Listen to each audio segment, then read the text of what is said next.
భద్రాద్రి కొత్తగూడెం జిల్లాలోని సీతారామ ప్రాజెక్టులో మరో కీలక ఘట్టం విజయవంతమైంది. Sitarama project pump house 2 trial run success అయింది.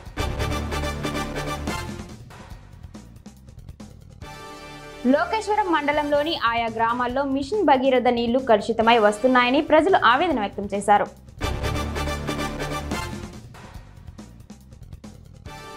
కొమరంభీం ఆసిఫాబాద్ జిల్లా కాగజ్ నగర్ పట్టణంలోని బస్టాండ్ ఆవరణలో సిఐ తుత్తూరు శంకరయ్య ఆధ్వర్యంలో ప్రయాణికులకు పోలీసులు సైబర్ నేరాలపై అవగాహన కల్పించారు.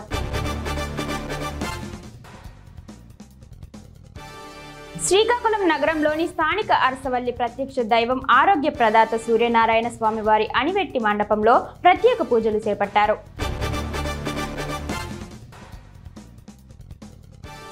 అచ్చంపేట పరిధిలోని శ్రీశైలం ప్రాజెక్టు వరద ప్రవాహం భారీగా పెరిగింది. 10 గేట్లు 18 అడుగుల మేర ఎత్తి నీటిని దిగువకు విడుదల చేస్తున్నారు. ఇన్ఫ్లో 4,64,019 ఉండగా అవుట్ఫ్లో 4,91,602 క్యూసెక్లు కొనసాగుతుంది. పూర్తి స్థాయి నీటి మట్టం 885 అడుగులు కాగా ప్రస్తుత నీటి మట్టం 883.80 అడుగులుగా ఉంది.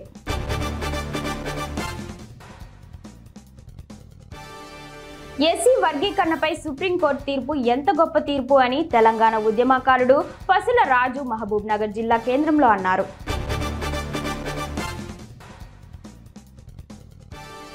వాహనాల యజమానులు సెల్ఫ్ డ్రైవింగ్ చేసే వారి పూర్తి వివరాలు, ప్రవర్తన తెలుసుకొని వాహనాలను అద్దెకు ఇవ్వాలని ఆదిలాబాద్ డీఎస్పీ జీవన్ రెడ్డి సూచించారు.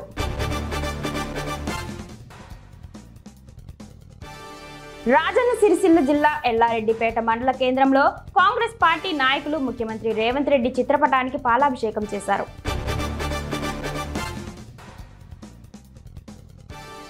ఎస్సీ వర్గీకరణ కోసం గత 30 సంవత్సరాలుగా అలుపెరగని పోరాటం చేస్తున్న మాదిగ దండోరా ఎంఆర్పీఎస్ ఉద్యమానికి ఫలితం దక్కిందని కోడంగల్ పట్టణానికి చెందిన ఎంఆర్పీఎస్ సీనియర్ నాయకుడు సోమశేఖర్ అన్నారు. ఎస్సీ ఎస్టీ ఉపవర్గీకరణపై సుప్రీంకోర్టు తీర్పు హర్షణీయమన్నారు.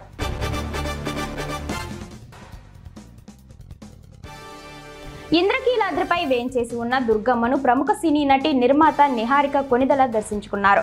కమిటీ కుర్రోలు చిత్ర ప్రమోషన్లో భాగంగా విజయవాడ వచ్చిన ఆమె దుర్గమ్మను దర్శించుకున్నారు.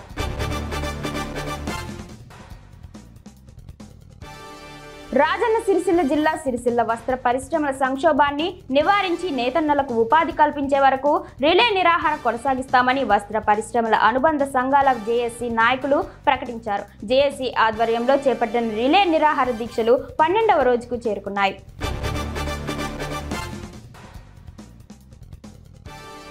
మాజీ మంత్రి బోధన్ ఎమ్మెల్యే పి సుదర్శన్ రెడ్డి జన్మదినాన్ని పురస్కరించుకొని కాంగ్రెస్ పార్టీ నాయకులు బోధన్ పట్టణంలోని మారుతి మందిరంలో ప్రత్యేక పూజలు నిర్వహించారు.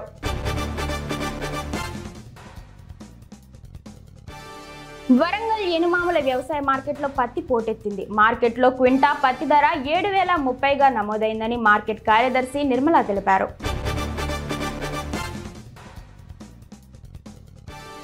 విశాఖ పోర్టు ట్రస్ట్ ప్రాంతంలో సరికొత్త రంగులతో విద్యుత్ కాంతులతో రోడ్ సైడ్ వాల్స్ విశేషంగా ఆకట్టుకుంటున్నాయి.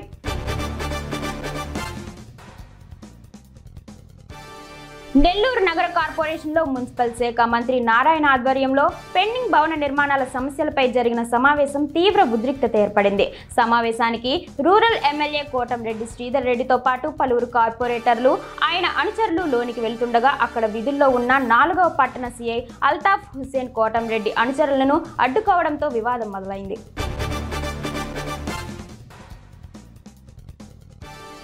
మండల కేంద్రమైన రణస్థలం నిత్యం వాహనాలు జనసమూహం రద్దీగా ఉండే ఓ రహదారిపై ఉదయం 2 తాబేలులు రావడంతో అడ్డుగా వెళుతున్న ఓ ఉపాధ్యాయుడైన రొంపివలస రామారావు అందరిలా నాకెందుకులే అని కాకుండా ఆ మోగజీవాలను పట్టుకొని సమీపంలోని కోనేరులో విడిచిపెట్టి జంతువులపై తన ప్రేమను చాటుకున్నారు.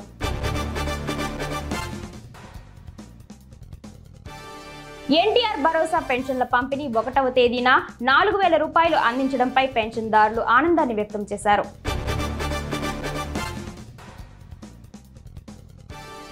గోవులను తాళ్లతో బంధించి అక్రమంగా రవాణా చేస్తున్న వ్యాన్ను రాజోలు వైఎస్ ఎంపీపీ ఇంటిపల్లి ఆనందరాజు అడ్డుకొని పోలీసులకు అప్పగించారు. పింఛన్దారుల అధికారులు ఇవ్వాల్సిన 2,23,500 రూపాయలు బైక్ పై తీసుకొస్తుండగా గల్లంతైన ఘటనపై పోలీసులు కేసు నమోదు చేసినట్లు తెలిపారు.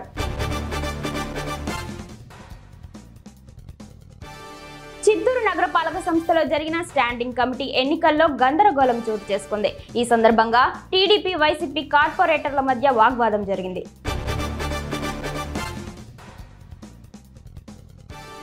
తాడిపత్రి మున్సిపల్ చైర్మన్ జేసీ ప్రభాకర్ రెడ్డి 4 రోజుల క్రితం గుండె సమస్యతో బాధపడుతూ ఆసుపత్రిలో చేరారు. తన ఆరోగ్య పరిస్థితి బాగుందని, కార్యకర్తలు ఎవరూ చూడటానికి రావద్దని ఆయన కోరారు.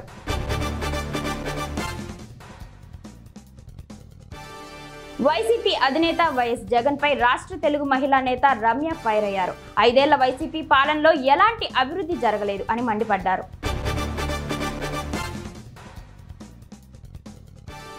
పాఠశాల కమిటీ ఎన్నికల నోటిఫికేషన్ ను Amruthaluru ZP high school HM Kanaparthi Nireekshana Rao విడుదల చేశారు. ఈ నెల 8న ఎన్నిక జరుగుతుందని, ప్రతి తరగతి 3 సభ్యులను ఎన్నుకొని వారిలో చైర్మన్, వైస్ చైర్మన్ ఎన్నిక నిర్వహిస్తామని తెలిపారు.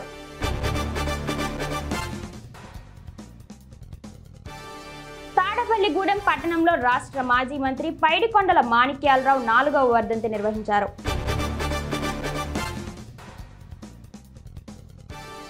సంగారెడ్డి పట్టణంలోని బొబ్బిలికుంట చెరువు కట్టపై రోడ్డు అధ్వానంగా మారింది. చెరువు కట్టపై గుంతలు ఉండటంతో చిన్నపాటి వర్షానికి బురదమయంగా మారుతోంది.